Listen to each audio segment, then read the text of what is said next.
Chapter हमारे पास है वेक्टर अलजेब्रा। अब वेक्टर अलजेब्रा जो है ये नॉन मेडिकल स्टूडेंट्स ने पहले किया होता है प्लस वन क्लास में, जो स्केलर प्रोडक्ट, डॉट प्रोडक्ट्स और उसके बाद वेक्टर प्रोडक्ट वगैरह सारा चैप्टर सेम वही है। वही चैप्टर हम लोग यहाँ पे मैथमेटिक्स में करने जा रहे हैं, वेक्टर अलजेब्रा। कॉमर्स स्टूडेंट्स के लिए ये नया कंसेप्ट है, ठीक है जी। तो सबसे पहले कुछ डेफिनेशन और आज सारा इंट्रोडक्शन ही होगा वेक्टर्स चैप्टर का। और इस इंट्रोडक्शन में डेफिनेशन इंपॉर्टेंट है, क्योंकि 1 1 मार्क के क्वेश्चन अगर हमारे पास आते हैं तो इनमें डेफिनेशन वगैरह सारा कुछ इसमें इन्वॉल्व होता है, ठीक है जी। तो सबसे पहले बात करते हैं हम लोग वेक्टर अलजेब्रा में। सबसे पहले हमारे पास दो चीजें आती हैं। First one is scalar quantity and second one is vector quantity. Scalar quantity और वेक्टर क्वांटिटी, ठीक है जी। Now what is the difference between this scalar quantity and vector quantity? Write down definition, साथ साथ में definition लिखते जाइए आप लोग। The quantities which have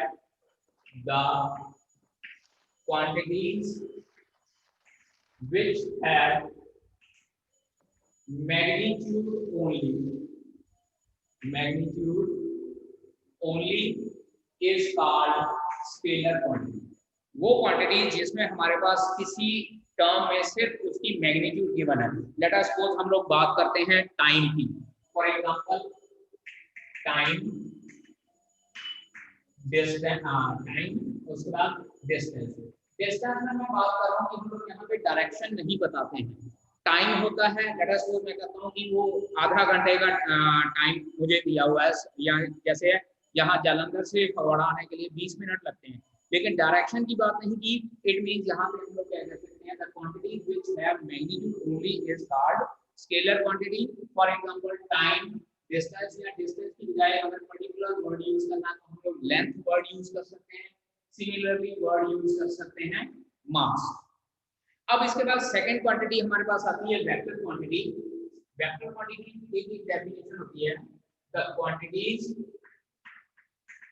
which have magnitude as well as direction।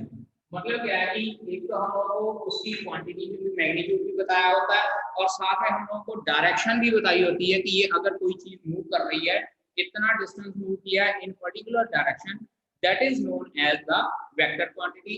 For example इसमें हम लोग वर्ड यूज कर सकते हैं, एग्जांपल फोर्स, उसके बाद डिस्प्लेसमेंट, फोर्स डिस्प्लेसमेंट। अब यहाँ पे डिस्टेंस और डिस्प्लेसमेंट में वर्ड में डिफरेंस है। 9th क्लास में याद कीजिए आप लोगों ने डेफिनेशन पढ़ी है, व्हाट इज डिस्टेंस और what is displacement.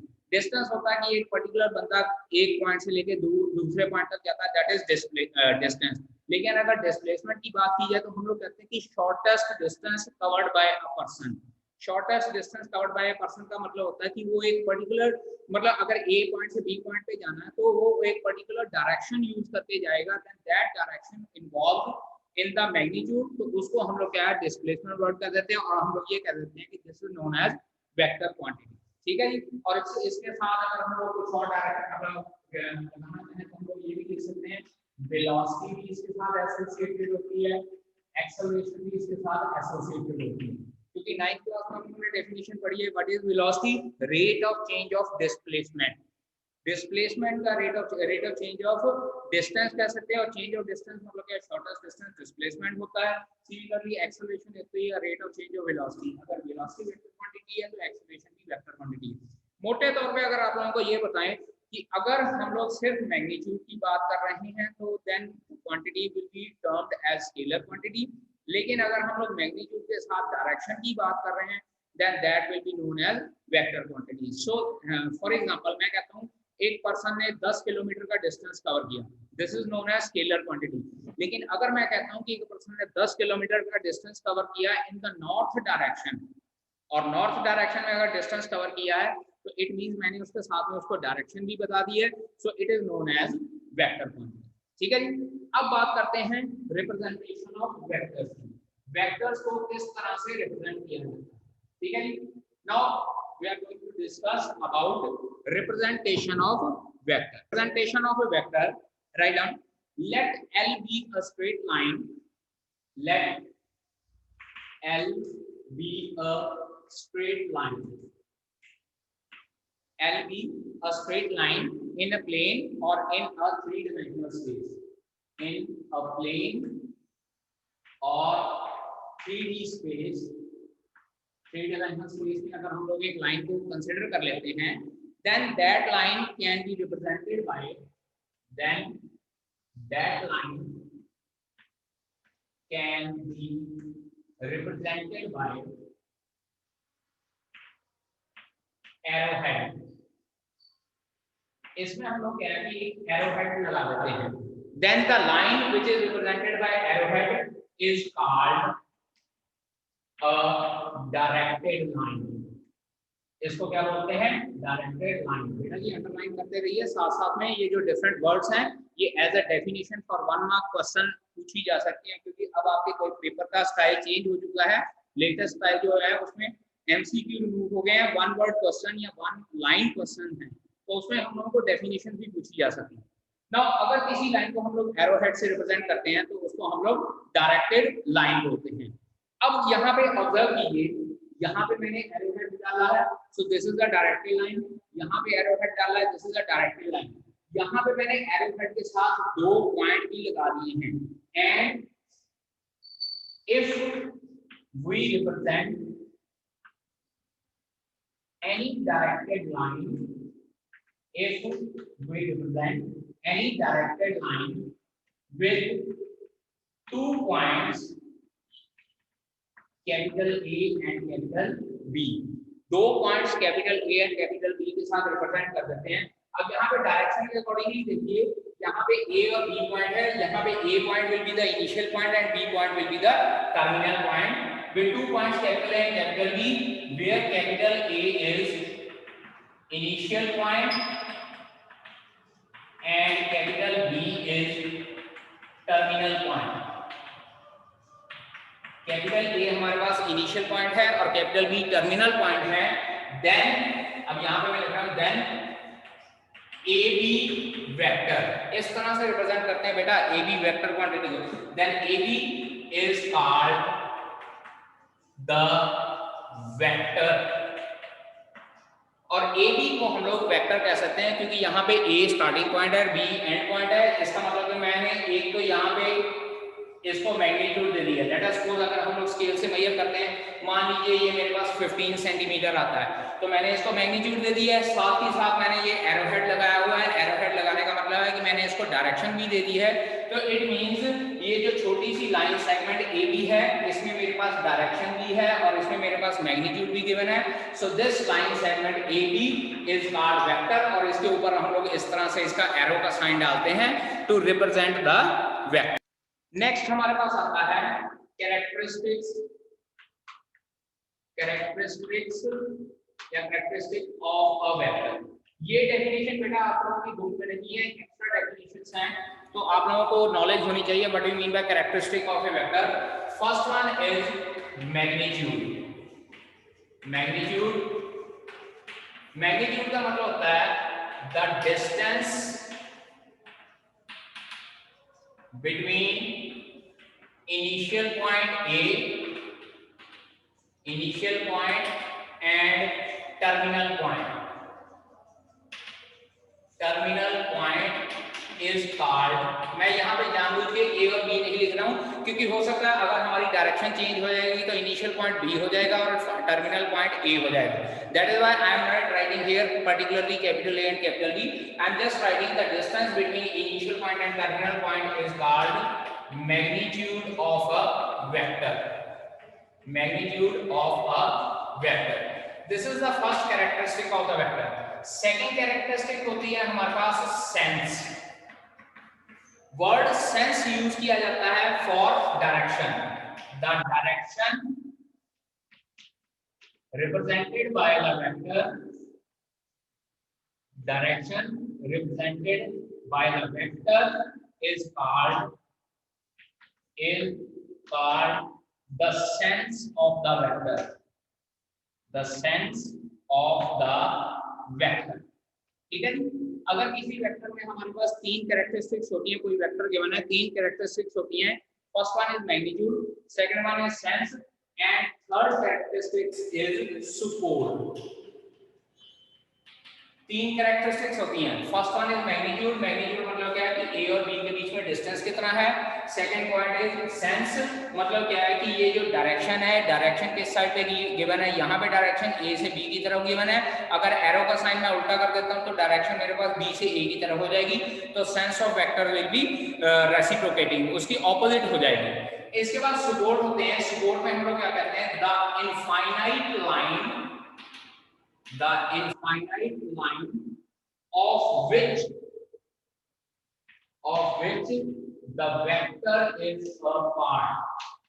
Vector is a part is called the support of the vector. Is called the support. अब अगर हम लोग इसी डायग्राम की बात करें, इसमें मेरे पास अगर मैं कहूँ AB वेक्टर है, then AB इस तरह से मॉडुलस डाल रहा हूं। मॉडुलस का मतलब होता है ए और बी के बीच में distance. This is called magnitude.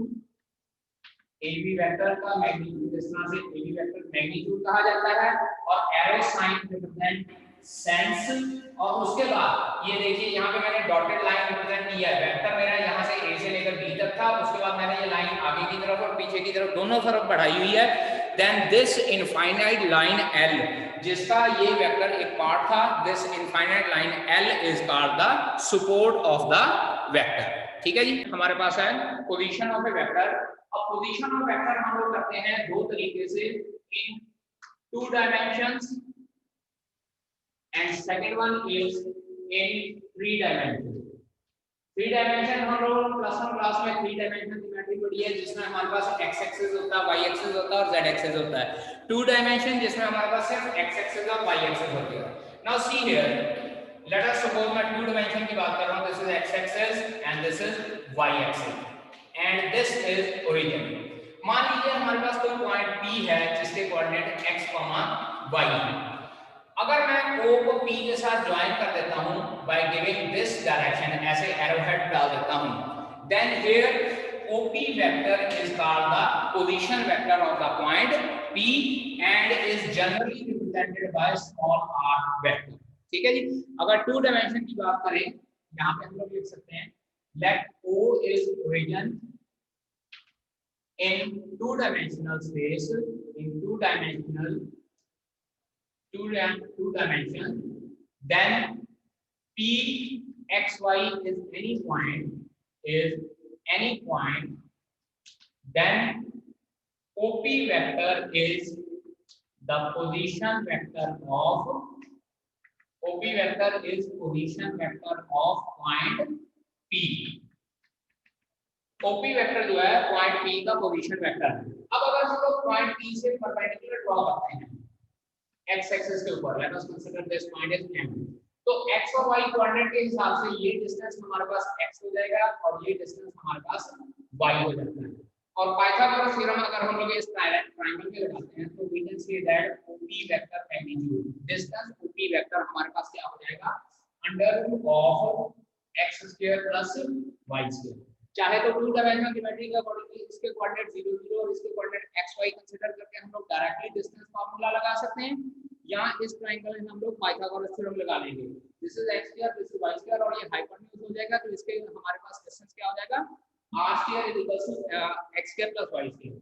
तो यहां से हमारे पास r क्या आ जाएगा, r वेक्टर का magnitude will be equal to under root of x square plus y square. मैंने अभी जो डेफिनेशन बताई है, कैरेक्टरिस्टिक्स ऑफ वेक्टर में हमारे पास मैग्नीट्यूड होता है, सेंस होता है, सपोर्ट होता है। तो मैग्नीट्यूड किसी भी वेक्टर की हम लोग इस तरह से फाइंड आउट कर सकते हैं। कोई पॉइंट हम लोगों को गिवन है, उस पॉइंट का अगर हम लोगों ने पोजीशन वेक्टर निकालना है तो जनरली हम लोग उसको ओरिजिन के साथ पोजीशन वेक्टर निकालते हैं, और अगर उसकी मैग्नीट्यूड निकालनी है तो हम लोग जनरली क्या करते हैं, जो पॉइंट गिवन होता है उन दोनों को स्क्वायर करके ऐड कर देते हैं। So this is the representation of vector in 2 dimensional space. अब बात करेंगे अगर हम लोग 3 डायमेंशनल स्पेस की, तो 3 डायमेंशनल स्पेस में हमारे पास इस तरह सकते हैं, 3 axis mutually perpendicular to each other होते हैं।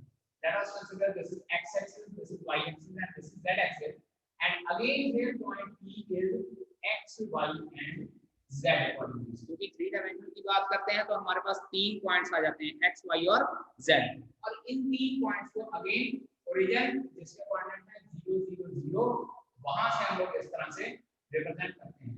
Again this is OP vector given by R vector, ठीक है। और यहां से फिर से परपेंडिकुलर इसी तरह से ड्रॉ करते हैं। Then OP vector is the position vector of point P, position vector of point P। पिछली बार मैंने P के साथ xy लिखा था, अब की बार मैं P के साथ x, y एंड z लिख रहा हूं, where magnitude of OP vector given by r vector r is equal to under root of x square plus y square plus z square.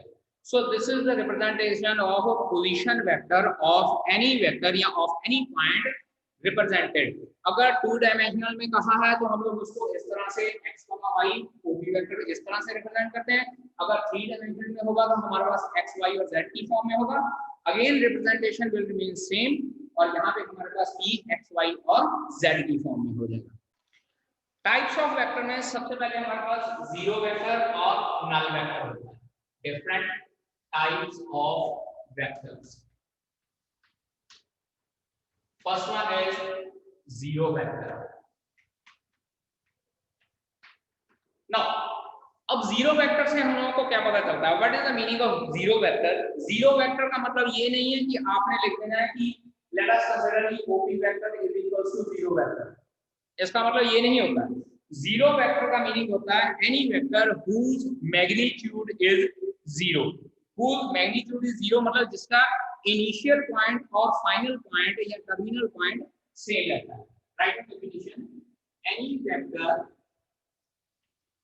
whose magnitude is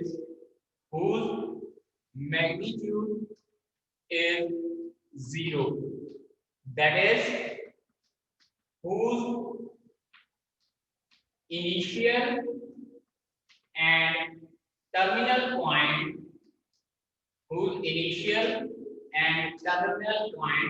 coincide। Let us suppose example देता हूं, यहां पे मेरे पास एक point है, ये point को मैं इस तरह से मूव करना शुरू करता हूं। This is point A, see here, ये इस तरह से डायरेक्शन में मूव कर रहा है और उसके बाद मूव करने के बाद यहीं पे पॉइंट खत्म हो जाता है और इसका फाइनल पॉइंट बी हो जाता है। अब देखिए आपका इनिशियल पॉइंट मूव करने के बाद दोबारा से यहाँ पे एंड हो गया जहाँ पे आपका इनिशियल पॉइंट था, टर्मिनल पॉइंट भी वहीं पे आ गया, तो इसका मतलब ये मेरे पास ए बी वेक्टर क्या हो जाएगा? जीरो वेक्टर हो जाएगा। सिमिलरली मैं एक ट्रायंगल ड्रॉ करता हूँ। Let us consider this is a point, A से मैं बी की तरफ गया हूँ और उसके बाद बी से मैं सी की तरफ गया हूँ और उसके बाद सी से मैं दोबारा से ए की तरफ जाता हूँ। यहाँ पे देखिए मैं डायरेक्शन साथ में मेंशन कर रहा हूँ। Firstly, I start from A point and move to point B, then start from B point, move to point C, and then start from C point and then again move to point A। तो इसका मतलब क्या हो गया कि मेरा initial point और terminal point दोनों सेम हो गए, तो it means this is also an example of zero vector और नल वेक्टर। या अगेन कोई बात, आपका वेक्टर यहाँ से स्टार्ट ही नहीं हुआ या यहीं पे रह गया है, मैग्नीट्यूड इसकी जीरो रह गई, तो इसका मतलब क्या है कि जीरो वेक्टर ये भी हो सकता है कि आपका वेक्टर जो है डायरेक्शन स्टार्ट नहीं हुई, इवन देन जीरो वेक्टर, या डायरेक्शन स्टार्ट होने के बाद जो इनिशियल पॉइंट था आपका फाइनल पॉइंट भी वहीं पे आ जाता है, then that is also known as zero. ठीक है जी। इसके बाद नेक्स्ट हमारे पास आ जाता है unit vector. Second definition is unit vector. Unit vector बेटा एक बात याद रखिएगा, यूनिट का मतलब होता है वन। मैथमेटिकल लैंग्वेज में जो यूनिट वर्ड के यूज किया जाता है उसको हम लोग वन के साथ रिप्रेजेंट करते हैं। तो यूनिट वेक्टर क्या हो जाएगा? अ वेक्टर हुज मैग्नीट्यूड, यहां पे लिख देते हैं a vector whose magnitude is one unit is called a unit vector। ऐसे करते हूँ, वेक्टर के साथ मैं यहाँ पे इस तरह से लिख देता हूँ, वेक्टर स्मॉल a वेक्टर, इस तरह से लिख दीजिएगा, vector small a vector whose magnitude is 1 unit is called unit vector and is represented by a, और इसके ऊपर इस तरह से कैप डालना है, and is represented by a cap. Generally जो यूनिट वेक्टर होता है हम लोग उसको कैप के साथ रिप्रेजेंट करते हैं और इसके बाद यहाँ पे एक इंपॉर्टेंट पॉइंट लिख लीजिए, इंपॉर्टेंट, इसी डेफिनेशन के बाद important point, the unit vector in along x axis, y axis and z axis, the unit vectors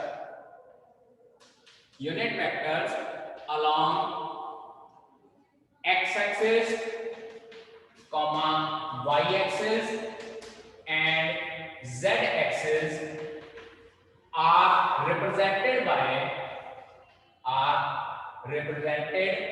by I cap, small I, उसके ऊपर कैप लगाना है, comma J cap and K cap respectively. ये word respectively का meaning है कि जो I cap है that is the unit vector along x axis, J cap जो है वो unit vector along y axis होता है और K कैप जो है वो unit vector along z axis होता है। यहाँ पे देखिए एक छोटी सी डायग्राम आपको बना के दिखाता हूँ। This is x axis, this is y axis and this is z axis. ठीक है, तीनों डायरेक्शन मान लीजिए मैं 1 यूनिट में जाता हूं। Let us consider this is a point, this is point B, this is C point and this is origin O। Then OA is I cap, OB is J cap and OC is K cap. और ये तीनों की तीनों English alphabet IJ के small letters use करने हैं, capital letters नहीं use करने। Small I cap, small J cap और small K cap. Here magnitude of I cap, क्योंकि ये 1 यूनिट है, I कैप का मॉडुलस 1 के साथ रिप्रेजेंट किया जाता है।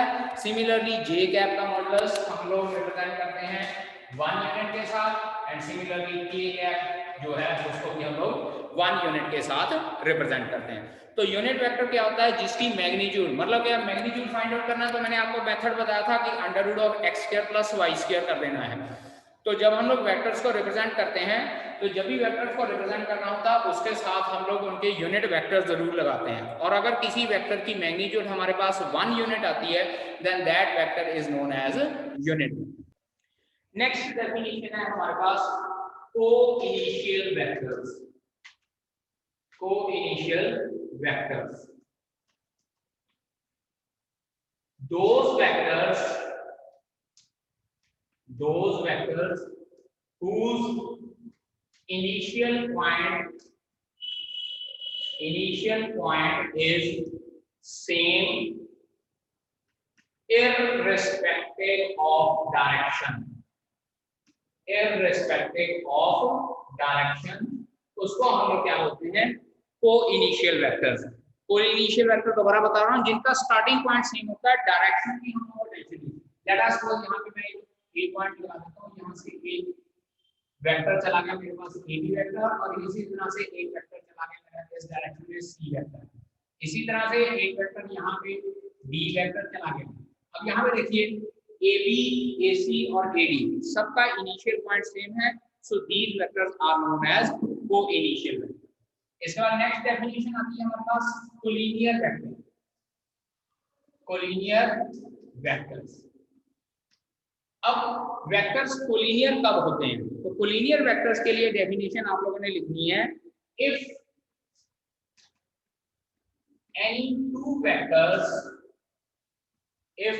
two vectors are parallel to same line,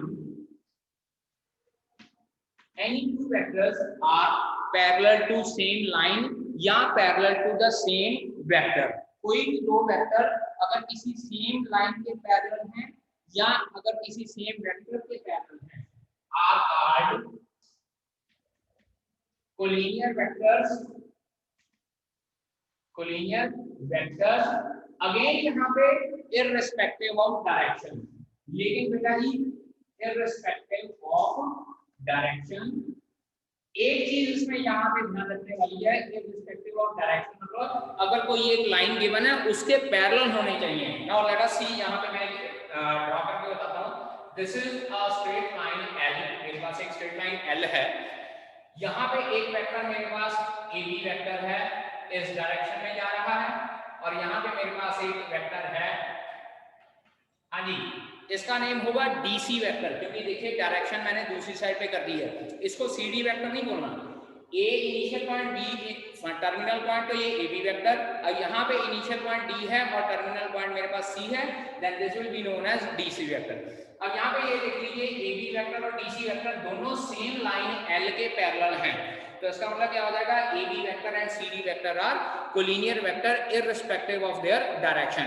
अब ये नहीं है कि अगर मैं यहाँ पे एक ऐसे बना दूं आपके पास कि ये मेरे पास ये ई और एफ ई वेक्टर है, लेकिन ये एफ ई वेक्टर इस लाइन के पैरेलल नहीं है, कहीं ना कहीं इंटरसेक्ट होगा, so this vector will be not be the collinear, only those vector which are parallel to the same line. Yeah, in other words we can say that the two vectors are also called to be collinear vector if they are parallel to each other irrespective of their direction, चाहे वो opposite direction में ही क्यों ना जा रहे हैं। ठीक है जी, नोट कर लीजिए बेटा, फिर आगे डेफिनेशन करते हैं इसकी।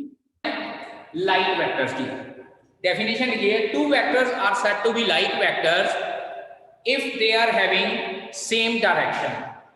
Two vectors are like vectors if they are having same direction. बेटा जी मैं बात कर रहा हूं सिर्फ सेम डायरेक्शन की, मैग्नीट्यूड की बात नहीं कर रहा। लेट अस सपोज मेरे पास ये ए बी वेक्टर है, this is small vector A B, और एक ये मेरे पास सी डी वेक्टर है। चेक कीजिए दोनों की लेंथ डिफरेंट है बट दोनों की डायरेक्शन सेम है, so I can say that the two vectors are like vector. उसके बाद अनलाइक वेक्टर्स, सेम वही बात, अनलाइक वेक्टर में हम लोग ये कहेंगे two vectors are said to be unlike vector if they are having opposite direction. Again two vectors are unlike vectors if they are having opposite direction। फिर से बेटा यहाँ पे दोबारा बता रहा हूं, ऑपोजिट डायरेक्शन की बात की है, मैग्नीट्यूड की बात नहीं की। This is A B vector, इस डायरेक्शन में जा रहा है, दिस इज डीसी वेक्टर, ये देखिए इसकी डायरेक्शन ऑपोजिट है बिल्कुल इसके एबी के, तो एबी और DC vectors are unlike vector, लेकिन यहाँ पे मैग्नीट्यूड दोनों की अलग अलग है। तीसरी बात करते हैं equal vectors. Two vectors are equal if they are having same magnitude and same direction. If same magnitude and same direction भी सेम हो और मैग्नीट्यूड भी सेम हो, then the two vectors are said to be equal vector. Like vector और equal vector में यही फर्क है, यहाँ पे मैग्नीट्यूड की बात नहीं होती लेकिन यहाँ पे मैग्नीट्यूड की बात होती है। और negative vector, two vectors having opposite direction, two vectors with opposite direction and magnitude same, opposite direction and same magnitude। अब यहाँ पे देखिए अनलाइक वेक्टर में ऑपोजिट डायरेक्शन थी लेकिन मैग्नीट्यूड सेम नहीं थी, यहाँ पे मैग्नीट्यूड भी सेम है और डायरेक्शन ऑपोजिट है। लेट अस सपोज ये मेरे पास एक ए बी वेक्टर है, इस डायरेक्शन में जा रहा है, सेम मैग्नीट्यूड को मैं अब की बार डायरेक्शन इस साइड पे कर देता हूं, तो this is A B vector, B A vector. So A B vector can be written as minus of B A vector, तो इसको हम लोग नेगेटिव ऑफ द वेक्टर बोल सकते हैं। अंडरस्टैंड? ठीक है बेटा जी।